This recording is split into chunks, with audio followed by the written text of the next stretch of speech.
जबलपुर गांव में दो दूधिए रहते थे, रघु और मुकेश। रघु मेहनती और ईमानदार था। उसकी बैल रोज कई लीटर दूध देती थी, जिससे उसका घर आराम से चलता था।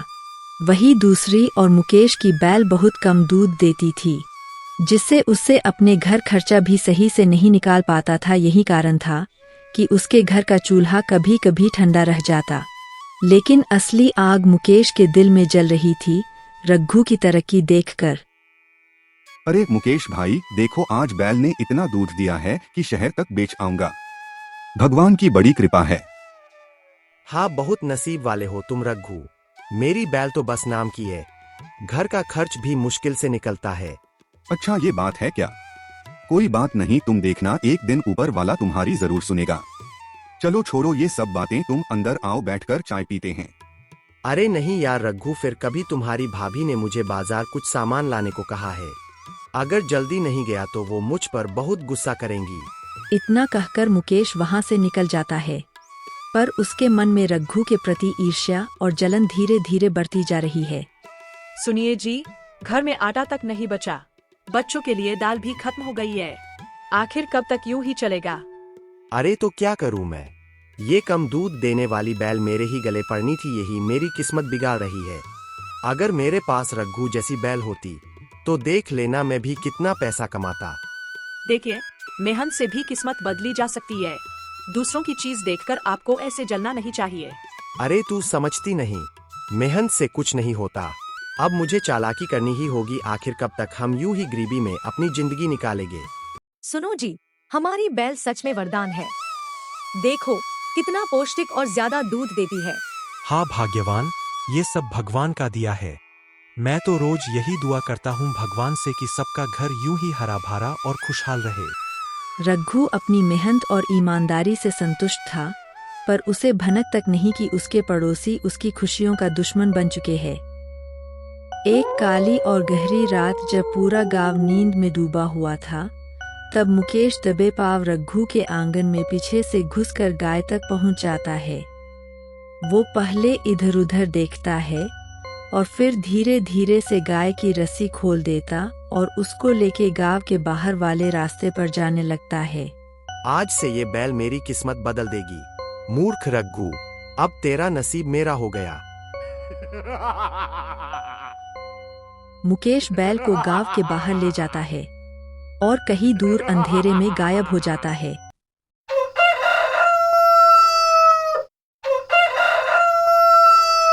अरे भाग्यवान, बैल कहाँ गई? कल रात यहीं तो बंधी थी। अब मैं ग्राहकों को दूध कैसे पहुंचाऊंगा? क्या जवाब दूंगा मैं उन्हें? ओ भगवान, ये किसकी नजर लग गई हमारे घर को? अब क्या होगा गोलू के पापा? अब हमारा घर कैसे चलेगा? गोलू का दूध भी तो खत्म हो गया था कल रात को, अब बच्चों को क्या खिलाएंगे हम?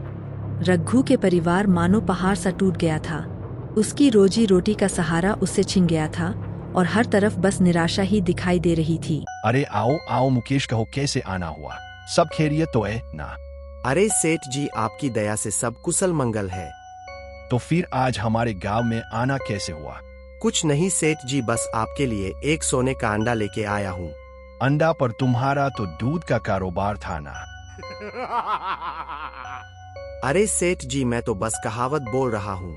दरअसल मेरे पास एक गाय है जो अच्छा खासा दूध देती है। हमारे आधे गांव के घरों में यही दूध पहुंचाती है। अच्छा जी, अगर ये इतना ही दूध देती तो तुम मुझे भला ये क्यों बेचने आए हो? ये तुम्हें भी तो माला मोल कर सकती है। अब क्या बताएं सेठ जी, अपनी कुछ निजी परेशानियों के वजह से मुझे ये कदम उठाना पड़ रहा है। और फिर मेरी पत्नी की भी तो अचानक से कभी भी तबीयत खराब हो जाती है और मैं सारा दिन दूध बेचने में लगा रहता हूँ। इसका ध्यान रखने के लिए मेरे अलावा कोई दूसरा है भी तो नहीं, बस इसलिए इससे बेचना चाहता हूँ। अच्छा, मैं समझ सकता हूँ तुम्हारी मजबूरी मुकेश, फिर कहो क्या दाम दूं मैं इसका? सेठ जी, आपको कभी गलत दाम लगाया है? भला ज्यादा नहीं, बस अगर इसके मुझे 5,000 मिल जाते तो मेरी आधी परेशानियां खत्म हो जाती। ठीक है मुकेश, ये लो 5,000। मुझे तुम्हारी गाय बहुत पसंद आई, लेकिन जाने से पहले एक बात याद रखना, अगर मेरे साथ कोई होशियारी दिखाने की कोशिश की या ये गाय चोरी की निकली तो तेरा अंजाम अच्छा नहीं होगा। नहीं सेठ जी, बेफिक्र रहिए, इस चीज की आप बिल्कुल फिक्र ना करें, बिल्कुल मेरी ही है। अच्छा चलिए सेठ जी, अब मैं चलता हूँ। अरे क्या तुमने सुना, कल रात रघु की गाय को किसी ने चोरी कर लिया। अच्छा जी, हमें तो इस बारे में कोई खबर नहीं, पर तुम्हें ये किसने बताया? अरे आज सुबह जब मैं उसके घर के पास से गुजर रहा था तो जोर जोर से रोने की आवाज आ रही थी। रघु की पत्नी की।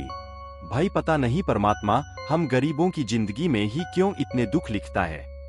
अरे एक बात और ताजुब की है, कल रात से मुकेश दूध वाला भी गायब है। अच्छा, पर ये बात तुम्हें कैसे पता भला?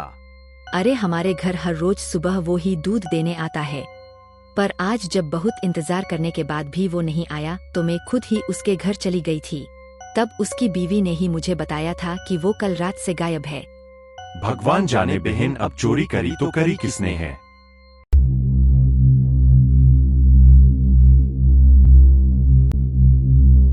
ये किसने दिया आपको? क्या है इसमें? इसमें दालें, चावल और कुछ हरी सब्जियां हैं। हाँ, पर हमारे पास तो पैसे नहीं थे, फिर आप ये कहाँ से लाए? तुम आम खाओ, गुठली क्यों गिनती हो? वो सब तो ठीक है, पर ये सब बहुत महंगा लग रहा है और हमारे पास तो एक फूटी कौड़ी नहीं थी, फिर आप ये सब कैसे लाए? मुझे सच सच बताइए, मुझे हकीकत जाननी है। मुझे मेरे घर के हालात देखे नहीं गए, इसलिए मैंने कल रात को रघु की गाय चोरी करके पास वाले गांव के सेठ को बेचाया। हे भगवान, ये क्या कर दिया आप? ये जानते हुए भी कि उनके पास दूसरा है और कोई रोजगार नहीं, फिर भी अपने ऐसे क्यों किया?